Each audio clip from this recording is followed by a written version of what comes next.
형님 얘기를 좀 들려주면 좋을 것 같아요. 아, 처음에 어떻게 했는지. 처음에 진짜 좀 소액으로 시작했다고 하는 표현이 맞을까요? 50만 원으로 시작했죠. 50만 원. 50만 원. 본격적으로 한 거는 그래도 어느 정도 종잣돈이 생겼을 때 아니었어요? 본격적으로? 아, 근데 나는 처음부터 되게 본격적이라고 생각해서. 왜냐면 총 월급을 갖다가 다 넣은 거여서 월급이 한 거의 2달치 모은 거, 몇 달치 모은 거를 들어간 거여서 10시에 출근해서 8시 퇴근. 40만 원. 1999년도. 그걸 거의 다 투자를 한 거예요. 그 돈 뭐. 다 어떻게 투자해? 먹고 살 또 쓰고 좀 남아서 뭐 10만 원 남기고 20만 원 남기고 몇 달 모아가지고 대학교 들어가 천연생 때 한 거지. 50만 원도 안 됐을 거야. 내가 볼 때는 한 30, 한 몇십만 원이었어. 몇십만. 50만 원 언더였어. 그때는 이제 형님이 되게 어려웠던 시절이니까. 완전 어려웠어. 눈물 없이 못 듣는 건데 이거. 주변에 요즘에 아예 주식을 처음 시작하는 사람이 형님한테 막 물어보고 이런 경우도 많아요? 없지. 주변은 다 이제 어느 정도 할 줄 아는 사람들이라. 아, 있긴 한데 네. 있긴 한다. 있다. 이제 뭐 돈이 좀 쌓였는데 부동산에 이제 투자가 안 되잖아. 그러니까 이제 주식 좀 하고 싶은데 어떻게 해야 되는지 막 물어보고 자기 하나도 모르는데 어떻게 해야 돼 이런 거 물어보는 사람들이 있다. 이미 이제 자산가들. 좀 있는데. 근데 이제 부동산 위주로 투자하셨던 분들. 그 옛날에는 부동산 투자자 다르고 주식 투자자 다르다 그랬잖아요. 주식 뭐 부동산으로 돈 번 사람들은 주식 안 하고 주식으로 돈 번 사람들은 집도 없고 이런 경우 많았는데 그 사람들이 많이 물어봐요. 많이 부동산 하던 사람들이 많이 물어보지. 요즘에 부동산 하는 사람들이 많이 오고 있어 이쪽으로. 부동산이 이제 세금 이제 성적표를 딱 받아 보니까 이게 너무 과한 거지. 아, 이거 좀 어렵네. 그리고 이제 주식도 좀 싼 거 같고 그리고 이제 정보들도 많으니까 유튜브 같은 거 보면서 이제 관심을 갖게 되는 거지. 그러니까 오늘 제가 형님한테 부탁드릴 거는 막 실전 고수들이 아니라 진짜 이제 막 주식 계좌 처음 연 사람들 그리고 종잣돈을 좀 모으기 위해서 근데 그 겸사겸사 주식도 좀 하는 사람들을 위한 좀 조언을 많이 좀 부탁드리려고. 있지. 할 얘기 있지. 뭐 어떤 얘기요? 제일 중요한 게 예. 처음에 딱 배우러 오면서 마음이 앞서지 말자. 마음이 앞서가지고 부동산 이거 사던 거 생각해가지고 확 들어가는 거야. 처음에는 연습한다 생각하고 이제 헬스장 왔어. 처음에 자기 이제 근육도 없어. 그럼 뭐부터 해야 돼? 우선 자기 몸 상태가 어떤지 파악을 하고 웜업부터 하잖아. 웜업부터 하고 그 다음에 무게도 제일 가벼운 거부터 자세 잡는 거부터 하잖아. 아예 모르는 사람은 소액으로 해라. 그게 사는 길이다. 근데 안 그러지. 초보일수록 이거 왕창 사지. 분할 매수 뭐 이런 거는 아예 습관이 안 돼 있으니까. 그리고 금액도 내가 만약에 지금 뭐 여윳돈이 5천만 원 있다. 5천만 원 한 방에 다 박아버리는 경우 많지. 뭐 물론 그거야 뭐 타이밍은 뭐 신도 모르는 거니까 투자 고수들도 뭐 그건 항상 이제 또 실수하기도 하는 분야니까 뭐 그래서 항상 뭐 이게 분할 매수를 이야기하는 건지. 분할 매수를 하는 게 아니라 투자 전체에 내가 듣는 금액을 처음에는 부담 없이 내가 아예 이제 줄이냐 주식을 처음 해보려고 해. 한 주씩 사고 팔아봐라. 한 주씩. 그 정도로. 한 주 좀 사보고 팔아보고 그러면 한 주 사보면 그 회사에 관심이 생기잖아. 그럼 회사에서 좀 알아보고 이 회사가 떨어진 그리고 과거 얘가 떨어졌을 때는 왜 떨어졌는지 올랐을 때는 왜 올랐는지도 한번 또 보고 그럼 이제 비슷한 게 나왔을 때 뭐 정확하게 맞진 않지만 이미 과거랑 맞진 않지만 다시 비슷한 상황이 나오면 또 올 가능성이 좀 있겠구나 이런 식으로 접근을 하면서 이게 오래 걸려. 부동산보다 훨씬 더 부동산은 이게 눈에 보이잖아. 부동산은 쉬워. 주식은 부동산보다 10배 더 어렵다고 해도 내가 볼 때는 부족할 정도야. 아 그래요? 한 뭐 50배? 100배? 리스크도 많고. 부동산은 너무 쉽지. 부동산 뭐 그냥 사면 되잖아. 좋은 거 쌀 때. 하기사 주식 투자가 많이 어렵기는 하고. 그 지금도 주식 투자 시작하시는 분들이 다 옆에서 뭐 좋다는 거 아니면 방송이나 신문에 나오는 거 여기저기서 추천하는 거 샀다가 그때 좀 잘 안 되면 다들 이제 크게 낙심을 하는데 그때부터 사실은 공부를 좀 시작하지 않나? 라는 포기를 하지. 들고. 포기하는 사람들이 대부분이지. 공부하는 거 힘들잖아. 노동이 들어가잖아. 좋아해야 되잖아. 근데 이제 거기서 이제 성격이 갈리지. 이제 성격이 그럼 내가 여기서 해보겠다고 더 달려드는 사람이 있고 이거 안 되나 보다 하고 나오는 사람들이 있는데 나는 좀 더 달려드는 스타일이어서 더 뭐 공부를 하게 됐지. 실제로 그 제 주변에도 보면 주식 투자를 좀 한다는 사람들 중에 입에 달고 사는 말 있잖아요. 아 이제 주식하지 말아야겠다. 이제 그래? 우리 누가? 그런 말 하는 사람들 많던데. 누가? 그게 이제 근데 사실 그렇게 해서 포기도 안 되는 것 같아. 우리 이 판을 떠나질 못하는 것 같아. 아니 그 주식 그만해야겠다는 사람 누가 있어? 말로만 그런가? 나는 우리 지금 없어. 우리 뭐 주변에 잘된 사람들만 있어서 그런 거 아니야? 아니 근데 말 안 하고 이제 망하는 경우는 있는데 주식 그만해야겠다는 얘기는 잘 안 해. 그거 이제 성격 때문에 그냥 아무 의미 없이 얘기하는 거. 진심으로 주식 그만해야 된다, 주식 그만해야겠다고 생각하는 사람이 어디 있어? 유튜버들 중에서도 주식 투자 관련된 콘텐츠 하시는 분들 되게 많더라고요. 진짜 많이. 근데 그 분들 중에서도 조금 인기가 많은 비결? 아 그분들 중에서 인기 많은 부분. 뭐라고 생각해요? 내가 그래도 상업성은 제일 낮고 네. 뭔가 이렇게 판다든지 네. 뭐 강의 모집한다든지 네. 이런 거는 제일 낮고 네.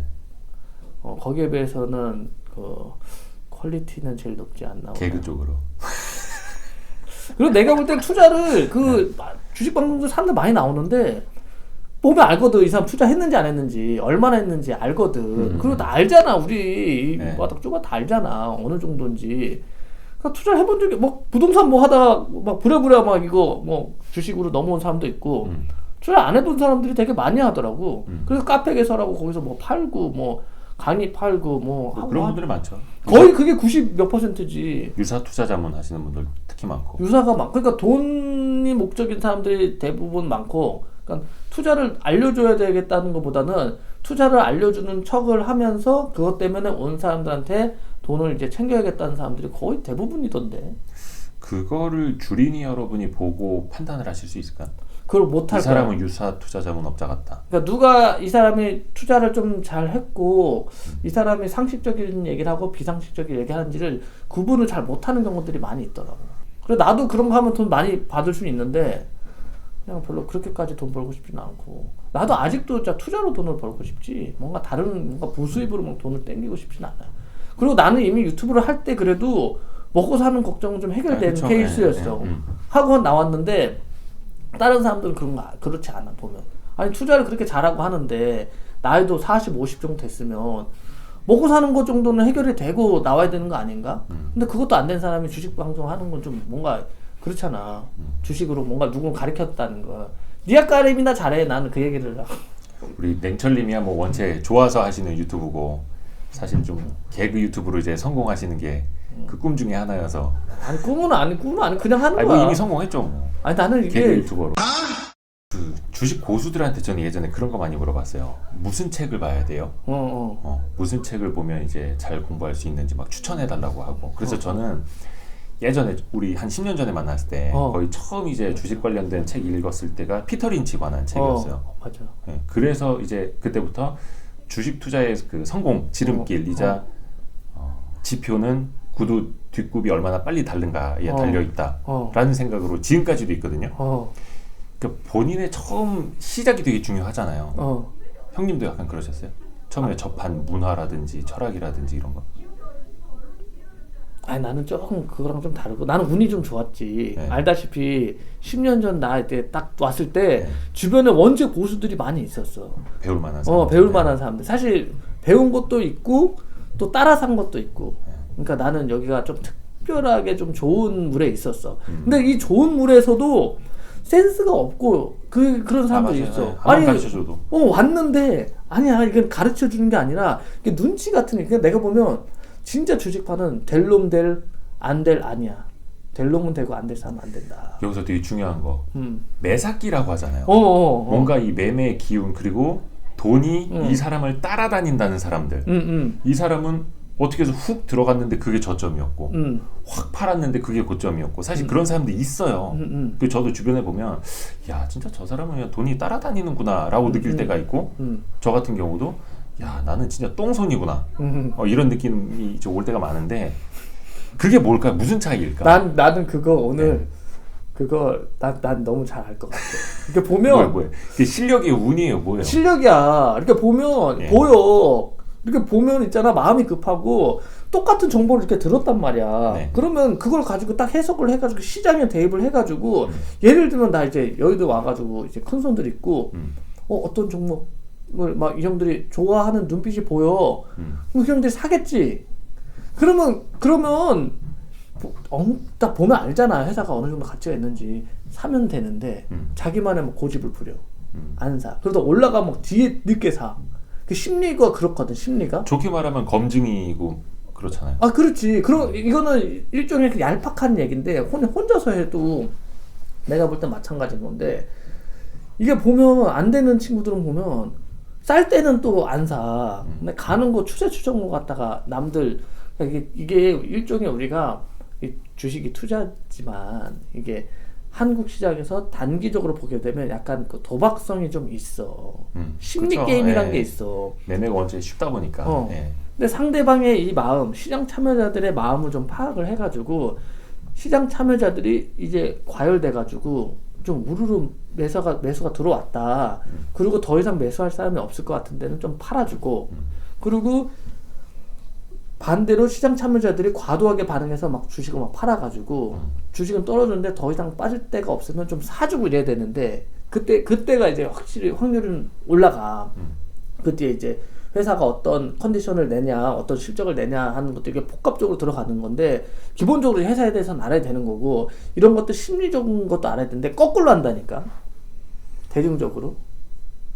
저는 그거를 이제 어떻게 생각을 하냐면 사람마다 성격이 다르고 외모가 다르듯이 투자 스타일도 다르다고 보거든요. 왜냐면 사놓고 하루도 못 견디는 사람한테 6개월, 1년 장기 투자하라고 암만 이야기해봐야 안 된다라는 걸 저는 10년 넘게 되게 많이 깨달았어요. 안 돼. 암만 단타하시는 분들한테 뭐 같이 투자하십시오, 장기 투자하십시오, 그래봐야 쇠기의 경일기야. 근데 그냥 묵직하게 사놓고 계시는 분들한테 요즘도 수익 나셨으니까 파시라고 해도 안 파시는 분들도 많고, 저는 그 사람의 성격이라고 보거든요. 그래서 거기에 맞춤형 투자를 해야 된다라고 생각도 하고. 맞춤형 투자를? 네. 근데 어렵지. 내가 성격은 그런데 단기적으로 움직이려면 그 주가의 움직임 에너지도 알아야 되고, 또 시장 참여자들 있잖아. 회사도 알아야 되잖아. 그렇죠. 이 회사 뭐가 많죠. 좋아지는지. 단기적이게 훨씬 더 어렵거든. 훨씬 더 거기서 수익을 내는 게 훨씬 더 어려워. 근데 내가 성격은 그런데 그런 능력이 없는데 그게 되나? 그래서 나는 누군가한테 주식 뭐 초보들이라든지 뭐 어린 친구들한테 주식 좋아요, 주식 하세요, 오세요, 이런 얘기를 한 적이 한 번도 없어. 그 추천을 하질 않아. 아, 장기 투자하세요, 장기 투자 좋아요. 근데 각자 자기 인생에 있는 건데 뭐 그런 얘기 뭐더러 해. 알아서 하는 거지. 그래도 이제는 이제 주식에 관심을 갖는 분들이 이제 이 채널을 보실 거라 그분들한테 이제 좀 현실적인 조언을 많이 좀 해드려야 되는데, 우선은 그러면 자기 자신에 대해서 아는 게 먼저일까요? 어떻게 보세요? 아까 이제 되게 중요한 매사기를 이야기를 했지만 본인한테 매사기가 있는지 없는지 어떻게 알아? 그리고 또 매사기라는 건 본인이 장기 투자가 아니라 어떤 일정한 매매를 좀 해봐야 이게 있는지 없는지를 알잖아요. 근데 그건 또 리스크가 많이 따르고. 그래서 소액으로 하라는 거야. 소액으로 했는데 잘 된다? 조금 더 늘리고 조금 더 늘리고 그러면 되잖아. 근데 내가 그런 능력이 있는지 없는지도 모르고 큰 금액을 들어왔는데 무너졌다. 그럼 인생의 타격을 받으니까 우선은 급한 마음을 갖지 말고 작은 금액으로 하면서 정보를 이렇게 취합을 하면, 논리적인 얘기가 있거든. 근데 유튜브에서 보면 말도 안 되는 얘기 막 하는 경우 많아. 예를 들면 마이너스가 뭐 3% 몇 번 떨어지면 그럼 대공황입니다. 뭐 주식 다 빠져. 뭐 이런 얘기 하는 사람도 있어. 초보들이 거기에 막 우르르 가서 말이 안 되는 얘기를 해도 거기서 딱 보면 논리적이지가 않잖아. 그냥 이거는 내가 볼 때는 우리 아들이 5살인데 그런 얘기를 해도 왜요 아빠? 난 이해가 안 되는데요? 막 이런 게, 이렇게 얘기가 나 정상인 건데 성인들이 그거를 막 따라서 빨려 들어간다니까. 거기에 논리가 안 돼. 그걸 어떻게 설명할 거야? 이미 뭐 그게 틀렸다는 건 이미 증명도 됐고, 그 얘기를 할 때도 그거는 몇 가지 질문만 하면은 그거는 상대방이 다 대답이 나올 수가 없어. 그렇죠. 근데 의외로 그것조차 비판적으로 보면서 이제 습득하시기에 쉽지 않은 분들이 많더라고. 그냥 그 정도 진행이면 주식하지 말아야 돼요. 그냥 그 정도 주식이면 뭐 내가 볼 때 아무것도 안 될 것 같아. 그거 말고도 사업을 해도 잘 안 될 것 같은데. 근데 그게 어느 정도 되는 분들한테는 그게 이제 돌인지 금인지가 보이는데, 예를 들어서 정말 시력이 뭐 0.00 몇이다, 뭐 마이너스 몇이다 이런 분들한테는 거의 만져보지 않고는 이제 모르시는 분들이 있단 말이죠. 근데 뭐 과거 영상만 그런 분들한테 봐도 좀 조언을. 아니 근데 과거 영상만 봐도 옛날에 얘기한 거하고 중간에 얘기가 맞는지 안 맞는지만 봐도 검증. 논리적인 거는 둘째 치고라도 자기가 논리적인지 아닌지 파악이 안 된다고 보면 근데 그걸 왜 모르지? 그냥 내가 볼 때 조금만 신경 쓰면 될 것 같은데 네. 그걸 이제 본인이 내가 뭘 하는지를 알고 해야 되는 거지. 이제 부동산하고 대입하면 그런 거야. 강남의 아파트가 지금 뭐 30평 아파트가 30억에 파는데 갑자기 이제 소득은 그대로야. 사람들 소득은 그대로인데 한 10억에 나왔어. 그 옆에 뭐 어디보다 강북이랑 가격이 얼추 막 붙었단 말이야. 사야 돼 안 사야 돼? 그럼 사겠죠. 사야잖아. 네. 그 보면 이건 싸다. 이건 말이 안 되네. 이건 사야 되네. 이거 좀 많이 가격이 이게 가치하고 좀 벌어졌네. 하면서 산단 말이야. 왜냐? 쉽잖아. 덧셈 뺄셈이잖아. 그쵸. 눈에 보이잖아. 사실은 회사도 덧셈 뺄셈인 영역이 되게 많거든. 근데 보려고 자체를 안 해. 전자공시 들어가서 회사 재무제표를 까지도 않아. 그것만 좀 까도 이상하네 이거. 회사에 현금도 이 정도 많고 돈을 이 정도 벌고 있고 앞으로도 이 정도는 벌 것 같은데 주가가 이거 너무 낮은 것 같은데 이거를 조금씩 한번 모아볼까? 근데 그런 종목을 하나만 살 필요 없고 왜냐면 또 내가 모르는 이유가 있을 수 있으니까. 그렇죠. 분산 투자해야 되니까. 그런 거를 여러 개 좀 사놓으면 여러 개 다 망하지 않거든. 회사들이 뭐 그렇게 50년 60년 된 회사가 뭐 망하겠어? 50년 60년 됐으면 앞으로도 뭐 5, 60년 또 가겠지 뭐. 미국 회사도 그렇고. 그거는 이제 그렇게만 보면 되게 좀 단순해 보이고 쉽기는 한데 그것도 아까 이야기했던 투자 스타일하고 좀 같이 맥이 닿는다고 저는 생각을 하는 게 되게 탄력 좋은 모멘텀 투자 위주로 좀 원하시는 분들도 있고 아니면 이제 이른바 전통적인 방식의 가치 투자 방금 형님이 말씀하신 것처럼 현재 가치가 이 회사의 뭐 내재 가치 대비 좀 싸 보인다라는 걸 이제 좋아하시는 분들이 있고 그거를 이분법적으로 물론 나눠서 좀 설명하기는 쉽지는 않을 것 같은데. 나 무슨 얘기 하고 싶은지 알 것 같은데 네네. 가치 투자라는 얘기가 있잖아. 난 거기다 가치를 빼는 게 맞다고 생각해. 그냥 투자인 거야. 그냥 투자는 다 가치 투자인 거지. 당연히 그렇죠. 투자라는 거는 모멘텀 가치도 가치다 뭐 이런 분들 많잖아요. 아니 그건 아닌 것 같아. 그건 아닌 것 같고 네. 그냥 베이스 내가 사는 게 어떤 성격을 가지고 있고 어떤 값어치를 가지고 있고 어떤 주주 환원을 하는지가 근원적인 거고 그리고 우리가 이제 뭔가 이벤트성으로 만약에 뭐 대선주라든지 그런 거를 갖다가 아무 값어치도 없는 게 이제 시세에 대한 거를 갖다가 이제 뭐 따라가서 하는 거는 그건 투자라고 보기는 어렵고 투자는 아니죠. 네. 그건 투자는 아니고 이제 그냥 돈 넣고 돈 먹는 게임을 하는 거지. 전혀 다른 건데 그냥 트레이딩을 하는 거야. 근데 트레이딩은 정말 그냥 주린이들이 들어가서 성공하기 어려운 시장이거든. 그 트레이딩 시장에서 지금 가장 핫한 것들 보면 알고리즘 컴퓨터들이 그걸 잘해. 에너지를 딱 느껴가지고 딱 한단 말이야. 컴퓨터. 그렇죠. 네. 알고리즘 투자가 훨씬 더 빠르고 그리고 쉽게 할 수 있기 때문에 알고리즘으로 그건 거의 뭐 인간이 당해낼 수가 없는데 주린이들이 딱 거기 들어오면 컴퓨터랑 그 대결을 하는 거야. 테트리스 같은 거 컴퓨터랑 대결을 이길 수 있냐? 특별한 사람들이 특별한 구간 딱 언제 내가 딱 보면은 20대 초반부터 30 딱 40까지 근데 20대에 그럼 뭐 트레이드 하나? 사실 20대도 어렵고 그냥 얼추 30하고 40만 넘어가도 이게 손이 이게 늦어서 막 이게 늦어져. 오래 하냐? 그리고 하루 종일 붙어 있어야 되고 그건 주린이가 할 게 아니지. 아니 자기 직업이 있을 거 아니야. 여기 들어온 사람들이 네네. 직업 있는 사람들이 와가지고 컴퓨터 앞에 딱 앉아가지고 막 이걸 막 하고 막 뉴스 모멘텀 찾아가지고 그거 진단 키트 됐다 떴다.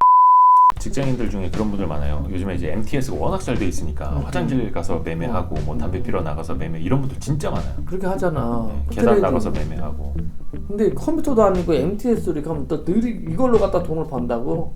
그냥 가격을 샀다 가격을 파는 거죠. 가격을 샀다 가격을 파는 건데 그냥 투자라는 거에 대한 근본적인 이 근원과 이유와 이 철학부터 먼저 좀 책들 같은 것도 좀 보고 상식적인 얘기, 검증된 얘기, 상식적인 얘기를 하는 책들은 오래 남아. 오래 남고 이제 사실 해외 책들이 좋은 책들이 많아. 근데 뭐 말도 안 되는 해외 책 막 이렇게 짜집게 해가지고 그런 것들 있잖아. 그런 거 그런 거는 이제 보면 믿고 걸러야지.